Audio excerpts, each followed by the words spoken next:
All right, so a guy by the name of Biwi, B-I-W-I, reached out to me. At one point, his name was Bogey Dope. It was bogey.dope on Instagram, and he was changing his name. He was starting a business and wanted to change his name, start a website, and didn't want bogey.dope anymore on Instagram, and reached out to me directly and asked me if I wanted it. And I said, absolutely, I'll take it.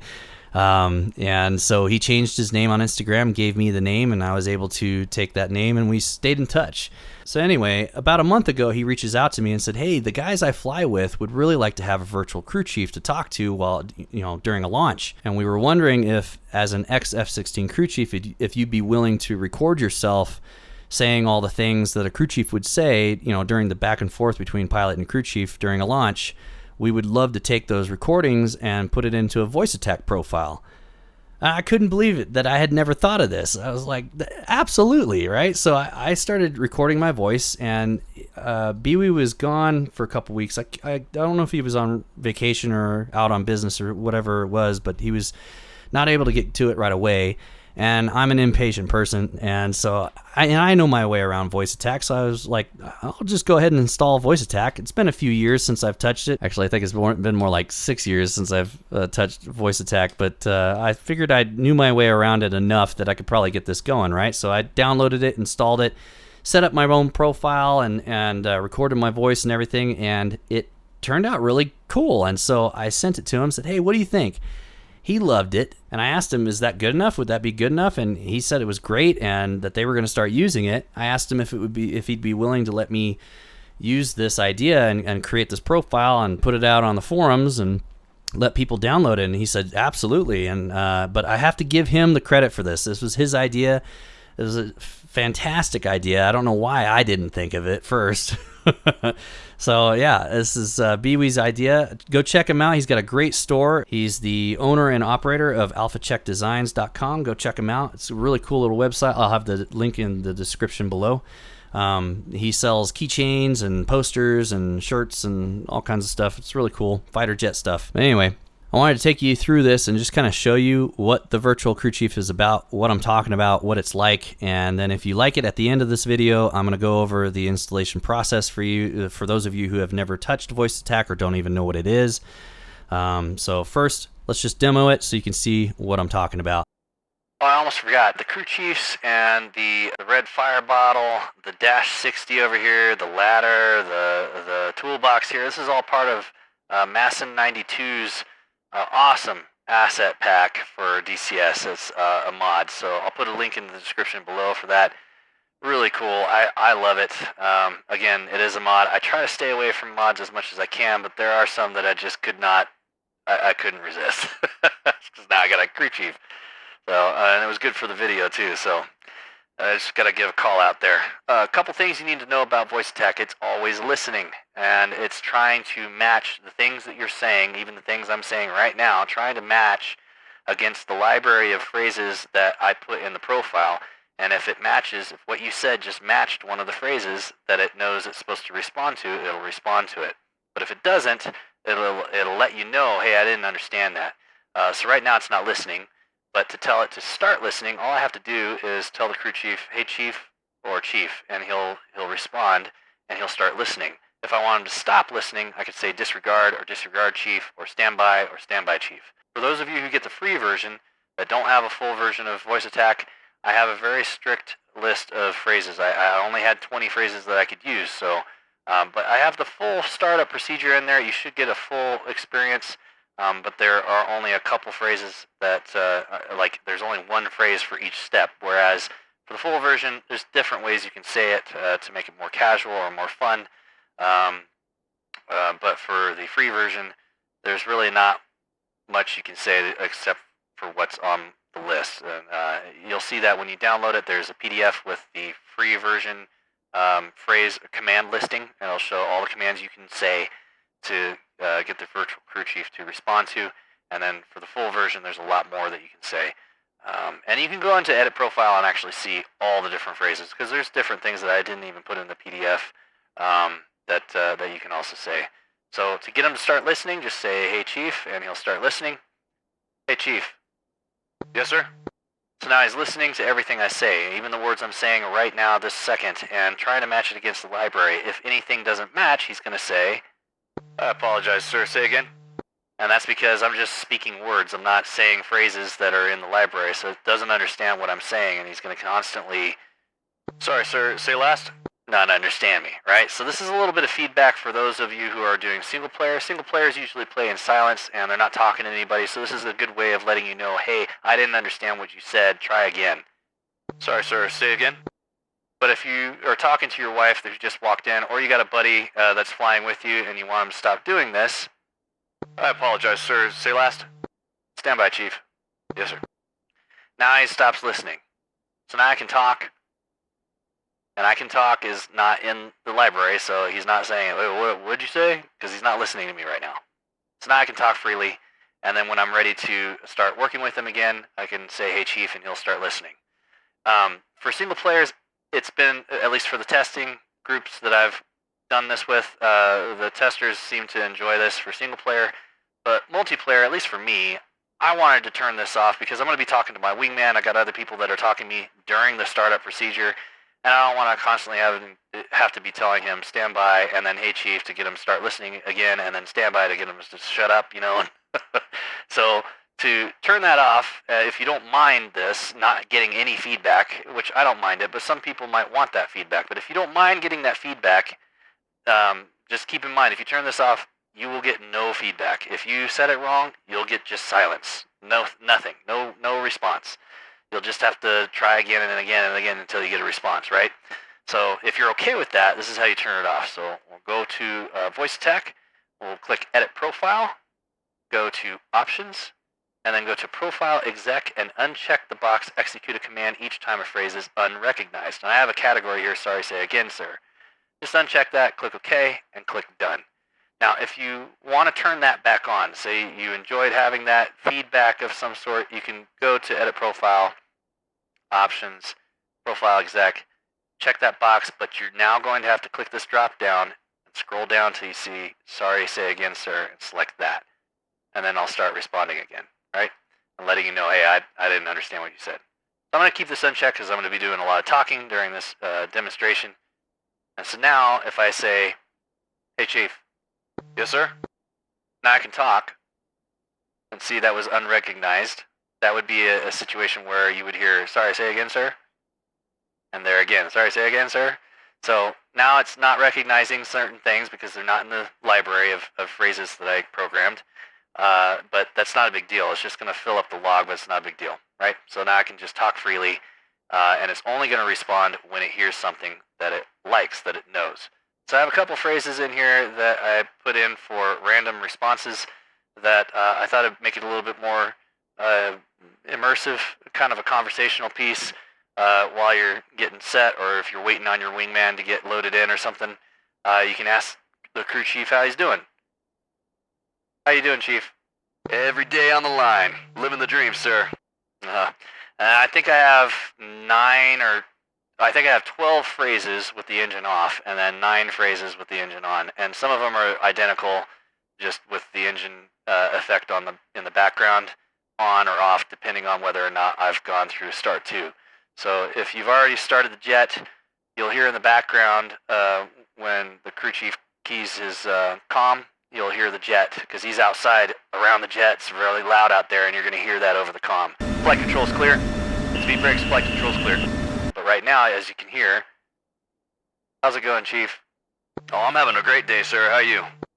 You can hear how it's kind of silent, just the feedback, the electrical feedback of the comm itself, which is about what it sounded like, at least from what I remember. But once the jet starts, you'll start hearing the whine of the jet in the background because he's outside with it. All right, enough of that. Let's get started. We're going to do a full F-16 launch as if it were real life with an F-16 crew chief on the ground. I used to be an F-16 crew chief in real life, for those of you who don't know, and this is what I did on a daily basis. So I know what's going on the ground. I don't really know so much about what was happening up in the cockpit because I wasn't a pilot, but I know the procedure from the ground and what the crew chief is doing on the ground. So I'm going to kind of go through what the crew chief's doing. That way you kind of understand why he's saying what he's saying and why you have to say what you have to say to the crew chief. So We're going to go through this as realistically as possible, and honestly, this is as close as you're going to get to what it's like in real life to start up an F-16. Some people won't care about this. The guys that just want to start up and get up in the air and start shooting stuff down, they're not going to care about this. But for those of you who want as much realism as possible, this is kind of cool because I can be your crew chief. So let's just demonstrate that now. Let's get started. Let's close the canopy. Alright, so when the canopy hits the rails here, for those of you who don't know, when you hold this down, all that extra sound, that's these hooks engaging the mounts here. And they're all around the canopy, all the way around. And they basically clamp the canopy down tight so it doesn't fly off at Mach 2, right? So that's how that secures down, and we don't have the animation. They should be animating around to grab on, but it'll come one day. Let's put the spider handle down. Alright, battery power, and then we're going to test the Flickus. So Flickus test, up to test, A, B, C, and D, and we're checking the lights here. Flickus and Flickus, we let go. Flickus relay, and that one goes out. Looks good. Let's go to main power. The parking brake on. Let's go EPU off. Alright, looks good. Hey, Chief. Yes, sir. Clear for start 2. Clear forward and aft. Ready for start 2. Alright, he's making sure no one's in front of the jet and behind the jet before we start. Let's go start 2. And we'll reset this while we're at it. And we're just checking the lights. This is on. Looks good. Sec. And electrical system. We're looking for 20% RPM. Do not go over the horn until you're at 20%. For those of you who don't know, the horn is this little metal nubbin right here. You gotta lift the throttle to get it over it and get it into the idle position at that white line. Alright, we're at 20%. Let's go to over the horn. And there we go. F-tit starts to rise. Hydraulic and oil pressure light should go out. Sec goes out. You don't want the F-tit to go above, what, 950 or something like that, or 980. You get a hot start. Engine light should go out. Good start down here, sir. 6 green. Perfect. We're waiting for this to go out. Electrical system. Alright. Preset master caution. So what's happening here? After the JFS is done and the engine's spun up, the crew chief is ducking under the exhaust here and checking the nacelle ejectors for airflow. Main fuel shutoff valve, the bottle pressure, the ACE system pressure, the boost pumps, these 6 green lights down here. So that's what he means when he says good start down here, 6 green. So we know everything's good and the boost pumps are running. So let's go over here and we're going to check our lights. So probe heat test, go to test, should flash probe heat, and when we let go it turns off. We're going to press and hold fire and overheat detect. We get a master caution, engine fire light, overheat down here. We let go, they go out.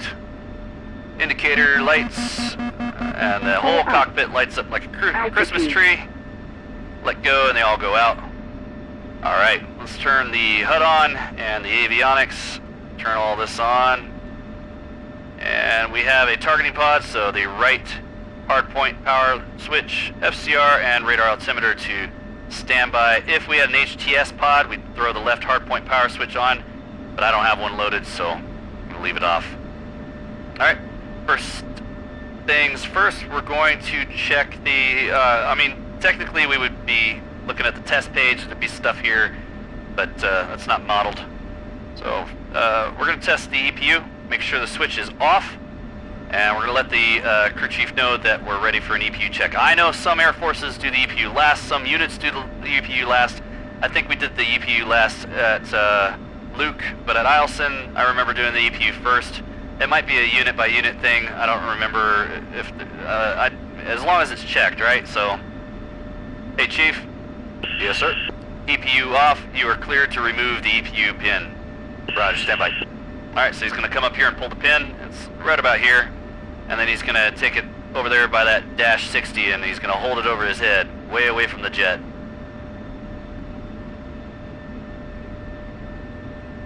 All clear for run up. Alright.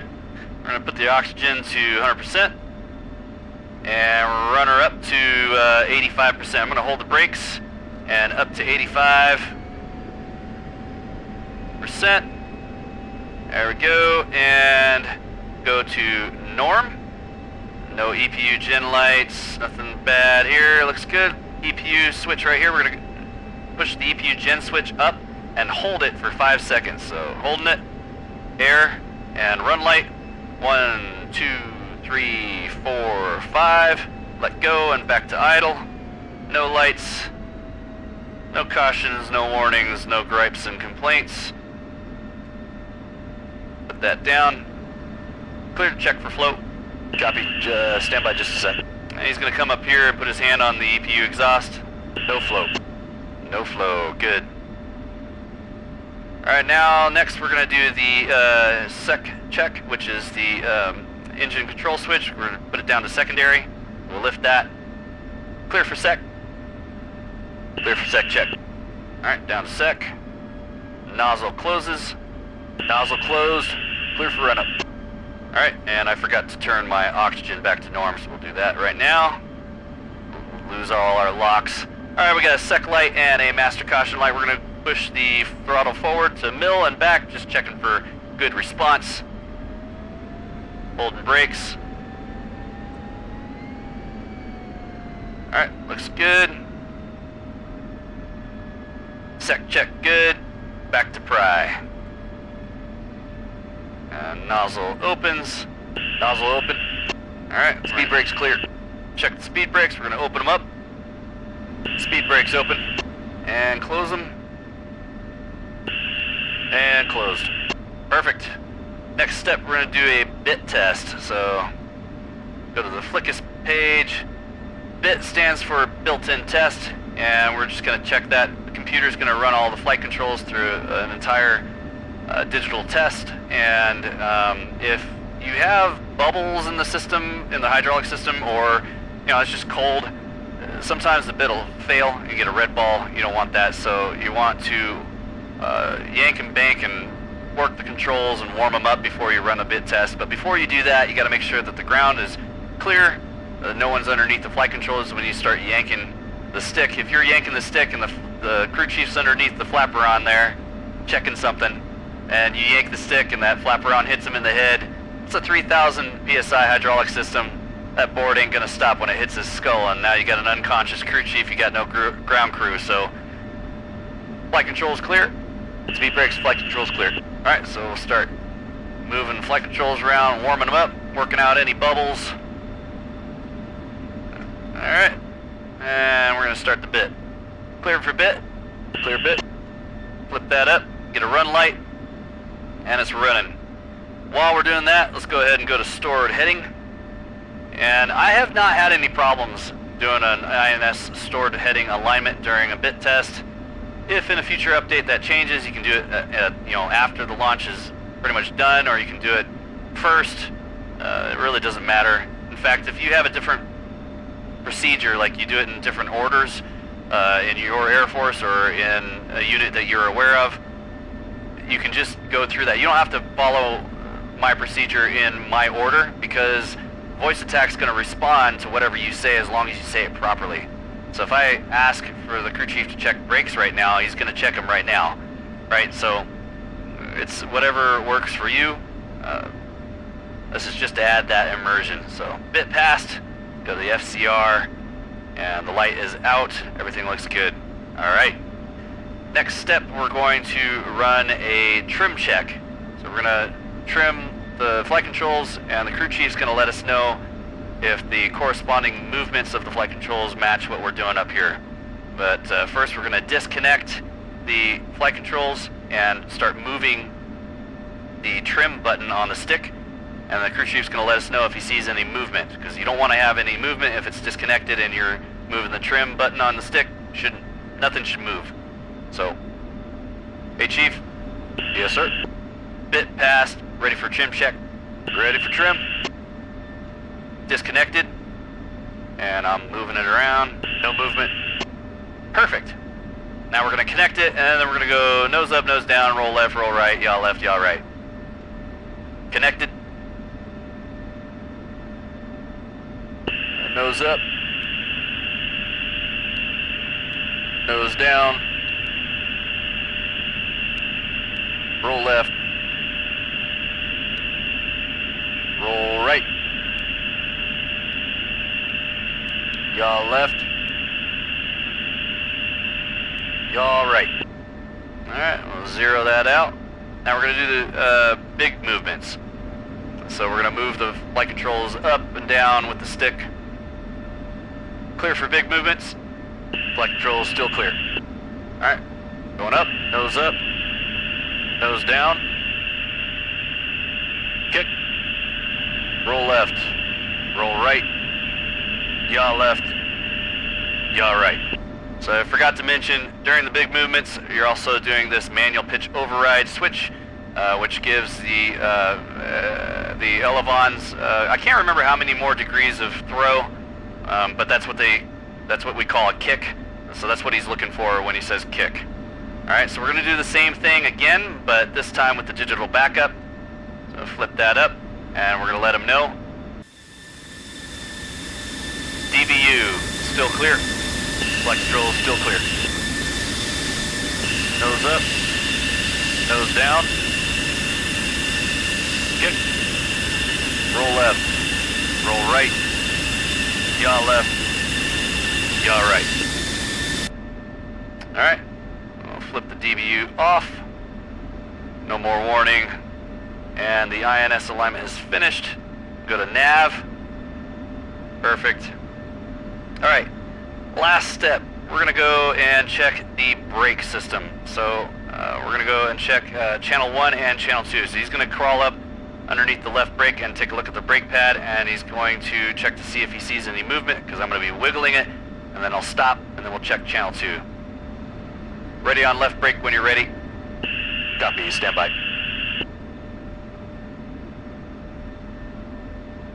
And he's crawling up into the left wheel well. Ready on left brake. Channel 1, movement, no movement. Channel 2, movement, no movement. Ready on right brake when you're ready. Stand by. Alright, now he's crawling around the back side of the jet, ducking under the exhaust, coming up to the right wheel well, getting near the brake. Alright, ready on the right brake. Channel 1, movement, no movement. Channel 2, movement, no movement. Alright. Now in real life, I've never had a pilot say channel 1, channel 2. This never happened. They just say ready on left brake, and I go up to the brake pad and I'm looking at it, and I say movement, and then it stops, and I say no movement, and then he starts moving it again because he's in channel 2.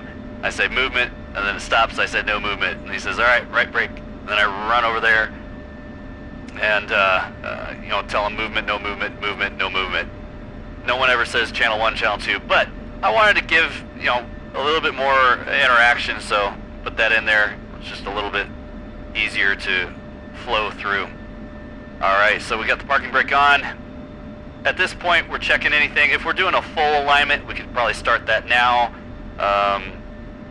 But we're just doing some housekeeping and talking to your wingman, getting ready to taxi out. And that's it. That's the whole launch. Last step is to let the crew chief know that you're good to go up here, that everything looks good in the cockpit, and that he's cleared off, and he'll disconnect the comms cable and go out and hold you in shocks until you're ready to taxi. Okay, Chief, everything looks good up here. You're cleared off. Copy, sir. Bring your back code 1 for me.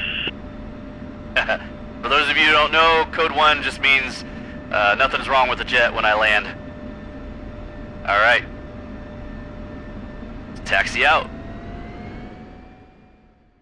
So if you like that and you want me to be your F-16 virtual crew chief, all you need is VoiceAttack and my VoiceAttack profile. The VoiceAttack profile for the virtual crew chief is going to be posted on the Eagle Dynamics forums, and I'll have the link to that in the description below. And you'll also need VoiceAttack, which is free to download, and the link to VoiceAttack is in the description below as well. So first things first, download VoiceAttack. Just go to voiceattack.com and click download.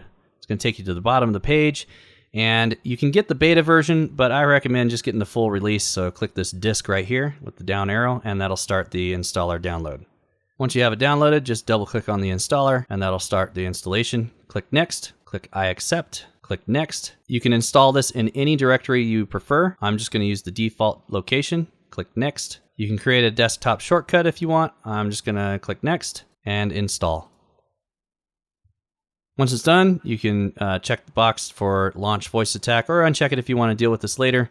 I'm going to go ahead and launch it now, so click Finish. And there you go. So we've got a little message here and it says My Profile in this drop-down menu. So it's listening to me. You can see these little unrecognized messages. If you want to stop seeing these, just click this little headset over here. That'll stop listening and it'll stop trying to figure out what you're saying. The first thing you need to make sure that you have for VoiceAttack is a good speech recognition profile for your user in Windows. So if you haven't done so, go to the control panel and click on Speech Recognition. In here, you want to click Train your computer to better understand you. Once you do that, you're going to get this. Just click Next, and it's going to have you read the script here. And as you read the script, it's going to keep training the computer to understand your voice and the way you pronounce these words in English. And the more you do this, the better your computer will be able to understand you. So make sure you've done that. If you have not done that, do that first before you start doing this. That way you're not constantly getting bad reads on what you're saying to the VoiceAttack profile. Next step, you're going to download the profile from the Eagle Dynamics forum, and I'll have a link to it in the description below. Just click on that and download it. Once you have it, it'll be a little zip file like this. You're going to right-click on the file and click Extract All, and it'll extract it into its own little folder. Once you have it extracted, open up the extracted folder, and you're going to have all this inside. Inside is the installation instructions, which should guide you through how to install the profile and how to install it for Viacom, for free, for the free version, for the full version, that kind of thing. All right, so just make sure you read the install instructions. We're going to extract the sounds file here. And we're going to take this folder, this virtual crew chief folder. Inside here is all of my talking, all my voices. We're just going to go in here and we're going to right click, click copy. And then you're going to go to your C drive, program files x86, VoiceAttack, sounds, and then right click, paste. Click continue if you need administrator privileges and make sure that it goes in there. So it should be VoiceAttack. So it should be C, program files x86. Scroll down to VoiceAttack, sounds, and then V crew chief. And inside there should be all the audio files. All right. Now that you've got those in place, you can close this. Next step, we want to import the VoiceAttack profile that you're going to use. So if you have the free version, you want to import the free version. If you've purchased VoiceAttack and you have unlimited phrases, you want this one. If you use Viacom, you're going to want to import this one. So to import a profile, make sure you know where this folder exists. So right now it's on my desktop. So I'm going to go in here and I'm going to click this times plus back button here. Click that and click import profile. And this will pop up. You want to navigate to the folder. So I know mine's on my desktop. So I'm going to click desktop. And here it is here. I'm going to open that up. And I want the full version because I've already purchased VoiceAttack. So I'm going to use this one. I'm just going to double click on it. And that'll import that profile. Now if I click edit, next, make sure that virtual crew chief is selected, not my profile, but virtual crew chief. And then you can click the edit button here. And you should see, just to confirm that it's all there, you should see all these phrases and what they should do once you've said them. All right. So now I can test it out. Hey, Chief. Yes, sir. How you doing today, Chief? Oh, I'm all right. How you doing, sir? Stand by, Chief. Yes, sir. So you just have to make sure that VoiceAttack is running and your virtual crew chief profile is selected when you start DCS, and then you can start using the virtual crew chief. One thing that I would recommend with VoiceAttack, by default, if you go to the settings wrench down here on the bottom right, click on that. under audio, this checkbox is usually checked by default when you first install it.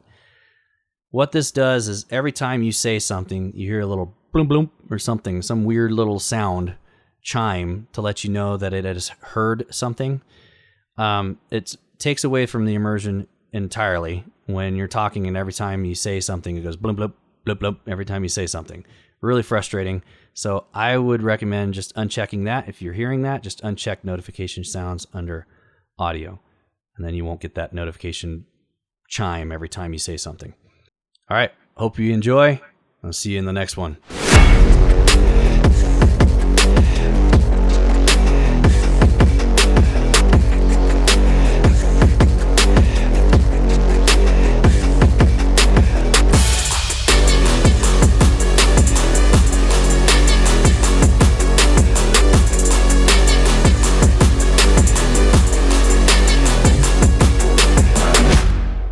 Yeah,